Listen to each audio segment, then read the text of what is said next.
Sveiki, įsijungę kruviną kadrą, kur mes skaičiuojame mirtis įvykusias filmuose. Su jumis sveikinuosi aš, matematikos nesupratęs, kai joje atsirado raidės Mykolas. Šiandien mes skaičiuosime mirtis 2000 metų filme Galutinis tikslas. Šis Jameso Wongo režisuotas filmas užduoda klausimą, kas nutinka išvengus mirties. Atsakymas paprastas – mirtis tave vis tiek susiras. Ir ne tiesiog paprastai sustabdant tavo širdį, ji tave pražudys nelaimingų įvykių grandinės metu sukeltoje katastrofoje. Tai yra šios filmų serijos skiriamasis ženklas. Galutinio tikslo filmuose vieno personažo detali išankstinė nelaimės vizija padeda nedideliai grupiai žmonių išvengti milžiniškos katastrofos, turėjusios nusinešti jų gyvybės. Katastrofų vizijos yra kita šios serijos vizitinė kortelė, meistriškai išnaudojanti kasdieninės baimės tokias kaip skridimas lėktuvu ir automobilių avarijos. Išgyvenusieji, kurie pabėga nuo katastrofų, taip apgavę mirtį, pradeda mirti eiliškumo tvarka, kuria turėjo žūti per katastrofą. Tiek apie filmą, o dabar pereikime prie mirčių. Filmas prasideda nuo lagamino kelionę į Paryžių besikraunančio Alekso. Aleksas yra labai prietaringas bičiukas, kuris baimindamasis kelionės neleidžia savo mamai nuplėšti bagažo kvito, laikydamas jį sėkmės talismanu. Wow, ką čia dirbi? Neliesk mano talismanų kutvelą, tu nelaiminga. Normali esi. Aleksui atvykus į oro uostą, čia mes susipažįstame su į Paryžių kartu keliaujančiais jo bendraklasiais, tarp kurių Mušeika Carteris. Jis turi merginą vardu Terry, kurios vienintelis darbas filme būti atidarius laižyklėlę. Carterio didžiausias pomėgis kabinėtis prie kitų. Nori padėsiu? Carteri, tu pimpi. Šis ledo ritulio marškinėlius dėvintis vyrukas vardu Bilis. Jį vaidina Šonas Williamas Scottas, žinomas iš amerikietiško Pyrago filmų. Taip pat susipažįstame su akivaizdžiu Alekso pagrindiniu romantiško susidomėjimo objektu Clear Rivers. Ir galiausiai turime Alekso geriausius draugus brolius George'ą ir Todą. Be to, Aleksas su Todu yra neišskiriami tualeto draugužiai. Nes kas gali būti geriau nei pokalbis giliomis temomis bestenint ant unitazo. Prieš skrydį Aleksas pradeda vis labiau nerimauti. To priežastys – išvykimo laiko sutapimas su jo gimimo data ir besituštinant išgirsta lėktuvo katastrofoje mirusio atlikėjo daina. Šiame filme Aleksui nerimą kelia beveik viskas. Net ir skrydžių informacijos lenta. Rimtai dėl ko čia nerimauji, tai tik naudinga informacija. Įlipęs į lėktuvą Aleksas atsisėda jam priskirtoje vietoje, bet netrukus paprašytas užleidžia vietą dviem eiliniam 2000-ųjų čikitom. O ne, Alekso naujos vietos staliuko fiksatorius sulūžęs. Bent jau jo tualeto pašnekovas galės palaikyti jam kompaniją skrydyje. Lėktuvas pakyla sklandžiai, bet netrukus prasideda žiauri turbulencija. Kurios metu iškrenta deguonies kaukės, bet jos jau nebepadės, nes lėktuvo vidus užsiliepsnoja ir visa žmonių eilė ištraukiami pro atsivėrusią skylę lėktuve. Iš karto užsižiebia antras ugnies židinys. Jam beplintant stebime, kaip Aleksą pasiglemžia ugnis. Ir tada Aleksas pabunda jam priskirtoje vietoje, kur prie jo prisistato tos pačios dvi čikitos, prašančios apsikeisti vietomis. Nubėgęs į prie Todo esančią vietą, Aleksas greitai išsiaiškina, kad jo sapnas buvo pranašiškas. Panikuodamas Aleksas bando visiems išaiškinti, kad lėktuvas sprogs, taip sukeldamas sąmyšį ir muštynės su Carteriu. Balagano metu grupelė Alekso bendraklasių ir abu mokytojai pašalinami iš lėktuvo. Todas, palikęs savo brolį George'ą lėktuve, išeina pažiūrėti, ar Aleksui viskas gerai. Prie jo prisijungia ir Clear, kuriai nuojauta pakužda, kad geriau tepti slides iš lėktuvo. Kadangi abu mokytojai išvaryti iš lėktuvo, Valerie įkalbina pilotą leisti vienam mokytojui sugrįžti. Nors mokytojas Laris pasisiūlo likti, Valerie atkakliai jį ragina skristi. Valeriai likus su mokiniais, Laris sugrįžta į lėktuvą.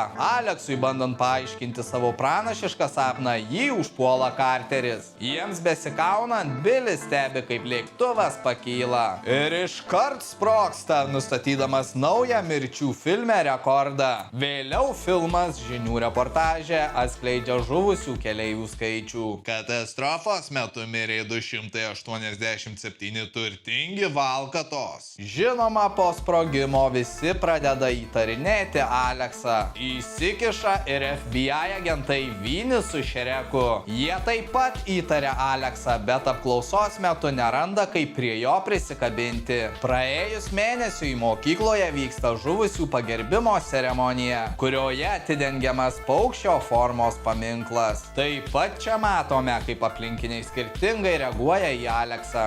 Bilis jį laiko aiškiaregiu. Claire dėkoja jam už išgelbėtą gyvybę. Carteris užsipuola Aleksą, negalėdamas pakęsti minties, kad jis turėjo įtakos jo likimui. Valerie negali jo pernešti, jis jai kelia šiurpą. Atstok nuo manęs, tu smirdi. Bet sunkiausia Aleksui tai, kad Todo tėvas kaltina jį dėl Džordžo mirties ir neleidžia Todui bendrauti su savo tualeto draugužiu. Vakare Todas priverstas kakoti vienas, nepastebi varvančio tualeto vožtuvo. Jam besiskutant neegzistuojančią barzdą. Miglotas siluetas pasirodo jo veidrodyje, pranašaujantis nelaimę, mirtiną nelaimę. Geriau bėk nuo šio keisto mėlyno vandenėlio, Todai. Tuo tarpu kito vienišo kakotojo namuose Aleksas pasiėmęs nuogakrūčių moterų žurnalą ruošiasi smaugti žąsį, bet žurnalą jis paleidžia į prie lango pasirodžiusią pelėdą. Žurnalą įtraukia ir sudrasko ventiliatorius, duodamas Aleksui įspėjimo ženklą apie draugo mirtį, bet išgelbėti Todą jau per vėlu, nes mirtis jį pasigavo mėlyno vandens formoje. Paslydęs ant vandens, jis bekrisdamas įsipainioja į skalbinių virvę. Po ilgos, bet nesėkmingos kovos Todas miršta pasmaugtas virvės, o mirtis paslėpusi įkalčius pasišalina. Lyg mirtį kažkas galėtų uždaryti į kalėjimą. Aleksas atvyksta prie Todo namo, nors jau per vėlu jį išgelbėti. Bet jis čia pačiu laiku, kad dar labiau sukeltų įtarimą FBI agentams. Sekančią dieną Aleksas aplanko meno dirbinius virinančią Claire. Ji parodo Aleksui pagal jos jausmus jam pagamintą spyruoklinės galvos skulptūrą. Aleksas atskleidžia, kad vis dar jaučia mirtį aplinkui. Ir po pokalbio apie jausmus jie nusprendžia aplankyti Todą. Aleksui su Claire įsilaužus į laidojimo namus, jie sutinka ten dirbantį Bloodworthą, kuris jiems paaiškina, kad Todas ne pats pasitraukė iš gyvenimo, kaip buvo nustatyta ir paskelbta pranešime. Ir tai nelaimingas atsitikimas. Taip pat jis įspėja juos, kad mirtis turi savo dizainą. Jie išlipę iš lėktuvo išvengė mirties, bet tik laikinai. Ir dabar mirtis visiems pabėgusiems turi naują dizainą. Nors Aleksas bando sukurti planą, kaip išvengti mirties, Bloodworthas juos perspėja dėl rizikos bandant apgauti giltinę. Geriau nešokit į akį tėtušiui giltiniai. Kavinėje Aleksas aiškina Claire, kad nuo dabar jie turi ieškoti mirties ženklų, tokių kaip šis autobuso atspindys lange, kurio iš tiesų ten nėra. Bet žinot, kas tikrai ten yra? Carteris, kuris pamatęs Aleksą su Claire, įjungia Petro benzino režimą ir grįžta šokti į akį visiškai ramiam Aleksui. Ir iš niekur nieko visi likę 6 išgyvenusieji susirenka vienoje vietoje. Prasideda eilinės pjautynės tarp Alekso ir Carterio. Terry bando juos nuraminti, bet netrukus nusprendžia tiesiog išeiti iš pokalbio. Jei sustojus ant kelio tarti paskutinį žodį, Terry išneša nuo vaizdo staiga išlindęs autobusas. Grįžęs namo, Aleksas toliau bando išsiaiškinti mirties dizainą. Čia jam žinių reportažas duoda užuominą, grafiškai parodydamas sprogimo kelią lėktuve. Pasinaudojęs savo detektyviniais įgūdžiais, Aleksas netrukus nustato mirties eiliškumo schemą. Ir pagal ją sekanti mirties auka yra Valerie Luton. Valerie pakuojantis daiktus išsikraustymui ir naujo gyvenimo pradžiai, jie aplanko mirtis migloto silueto pavidale. Valerie į puodelį įsipylus karšto vandens arbatai, ji kažkodėl išsigąsta. Tikriausiai Tikriausiai dėl puodelio turinio. Kas čia per huinė? Valerė užsimano išgerti kažko stipriau ir į puodelį įsimetusi ledukų įsipila degtinės. Dėl temperatūros skirtumo puodelis įskyla. Jei bevaikštant po namus, iš varvančio puodelio nusitiesia degtinės takas. Taip pat ji aplaisto savo monitorių. Skysčiui patekus į monitoriaus vidų, jis susprogsta, nublokšdamas Valerį ir palikdamas jai stiklą kakle, bei padegdamas degtinės taką. Po galais, Valerį, kokio stiprumo degtinę tu geri? Kodėl jį degi? Pasidalinsi gal ir su manim? Ugnis išplinta į virtuvę ir susprogdino jos mylimą degtinės butelį. Sprogimas nubloškia Valerį ant žemės, kur ji bando pasiekti šluostę, kad galėtų pradėti tvarkytis. Bet traukiant šluostę, ji nuverčia peilių dėklą ir vienas peilis įsminga jai į krūtinę. Iškart patikrinti, ar Valeriai viskas gerai, atvyksta Aleksas. Jis randa ją kraujuojančią virtuvėje. Ir po dar vieno sprogimo kėdė nuvirsta tiesiai ant peilio, įstumdama jį dar giliau ir nusineždama Valerės gyvybę. Būdamas genijus Eugenijus, Aleksas ištraukia peilį iš Valerės krūtinės, palikdamas savo pirštų antspaudus ant peilio ir numetęs jį ant žemės pabėga. Likusiems 4 išgyvenusiems susirinkus į vieną automobilį, Bilis su Karteriu bando išpešti iš Alekso, kas bus sekantis. Aleksas jiems išrėžė: Tylėkit, bukagalviai, koks skirtumas, visi esame tame pačiame sąraše. Toks bendravimo tonas ir vis auganti neviltis priverčia Karterį prarasti savitvardą. Ir jis vėl įjungia Petro benzino režimą, spausdamas gazo pedalą iki galo. Kol Karteris laksto miesto gatvėmis, Aleksą aplanko porą pranašiškų vizijų apie plyštantį saugos diržą ir atriedantį traukinuką. Karteris sustabdo automobilį tiesiai ant traukinio bėgių. Pamatę atskrendantį traukinį, Bilis, Claire ir Aleksas tepa slidę iš automobilio, kol Karteris ramiai laukia savo mirties. Bet paskutinę minutę jis nusprendžia, kad jam dar nelaikas mirti. Tačiau mirtis nusprendus kitaip, nes jo automobilis staiga nebeužsiveda, durys nebeatsidaro ir diržas nebeatsisega. Ai karamba! Žinodamas apie plyštantį saugos diržą, Aleksas įsiterpia ir išgelbėja Karterio gyvybę prieš pat traukiniui nunešant automobilį iš vaizdo. Aleksas praneša kitiems, kad Karteris iš tikrųjų buvo sekantis mirties sąraše. Sužinojęs tai, Bilis pradeda myžti į batą, galvodamas, kad Karteris vis dar sąrašo viršuje. Panikuodamas rėkia ant jo, vadindamas jį jau mirusiu. Beriedantis traukinys pakelia metalo nuolaužą, kuri perpjauna Bilio galvą per pusę ir duoda mums 291 filmo mirtį. Aleksas iš karto suvokia, kad išgelbėjęs Karterį perleido mirtį sekančiam sąraše, kuris buvo Bilis. Dabar atėjo Alekso eilė ir galiausiai lieka Claire, kuri pasiūlo Aleksui pasislėpti jos miško namelyje. Varykit iš čia, balvonai! Praėjus kažkiek laiko, Aleksas pasirūpinęs namelio saugumu,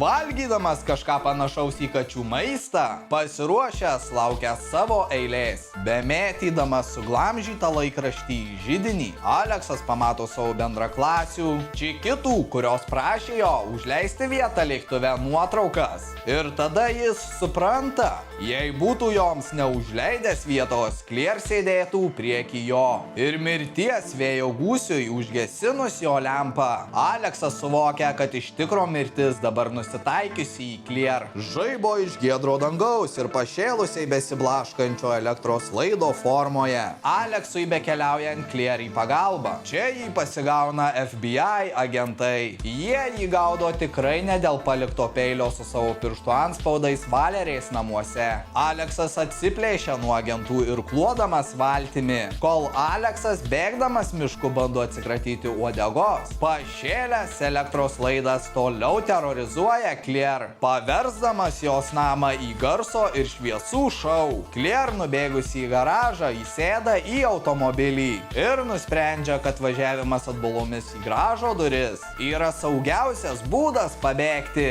bet tai nesuveikė ir ji lieka įkalinta su metaliniu rėmu jos automobilio langė. Atvykęs Aleksas randa pašėlusio elektros laido persekiojamą Claire. Jis pasigriebęs kastuvą kaunasi su nedorėliu elektros laidu, bet tai tik nuveda prie kitos nelaimingų atsitikimų grandinės, kurios pabaigoje ugnis užsiplėskia po automobiliu. Aleksas liepia Claire bėgti iš automobilio, kol jis savo rankomis laikys laidą, nors Claire prašo jo to nedaryti. Jis, būdamas drąsiu kentauru, pagriebė laidą į savo rankas. Automobilio sprogimas juos abu nubloškė ant žemės. Atvykę agentai bando gaivinti Aleksą. Viskas? Tikrai? Aleksas mirė? Ne, nes praėjus pusiai metų jis su Carteriu ir Claire atskrenda į Paryžių. Sėdėdami kavinėje jie pakelia taures už tuos, kurie neišgyveno, švęsdami mirties išvengimą, bet Aleksas vis dar sunerimęs. Išsitraukęs mirties schemą jis pabrėžia, kad užkirto kelią Claire mirčiai, tačiau niekas neįsiterpė tarp jo mirties dizainų. Todėl dabar jis sekantis sąraše. Aleksas pamatęs dar vieną mirties viziją, nenorėdamas sukelti pavojaus kitiems, nusprendžia grįžti į viešbutį. Jam be iškeliaujant vos neįvykusią autobuso avariją, aktyvuoja dar vieną nelaimingų atsitikimų grandinę, kuri pasibaigia milžinišką iškabą skriejančią link Alekso. Tačiau čia įsiterpia Carteris, išgelbėdamas jam gyvybę. Kol Carteris atsistoja, svarsto, kas bus sekantis. Tiesiai į jį parskrendanti iškaba užbaigia filmą, duodama mums paskutinę mirtį. Apžvelgėme mirtis, o dabar pereikime prie apibendrinimo. Filme mirė 292 žmonės, iš kurių 3 moterys, 2 vyrai ir 287 lėktuvo keleiviai. Filmui trunkant 98 minutės, mes turime vidutiniškai vieną mirtį kas 20,14 sekundės. Deimantinį durklą skiriu Bilio mirčiai, nes su jo mirtimi galutinio tikslo filmuose prasidėjo išskirtinai grafiškos mirtys. Surūdijusį kirvį skiriu Carterio mirčiai, nors Valerės mirtis buvo labiausiai neįtikinanti. Carterio mirties pilnai net nematėme, nes prieš iškabai jį nuskinant filmas pasibaigė. Jei pažiūrėjot iki galo, paspauskit like ir prenumeruokit, o aš jums tariu iki.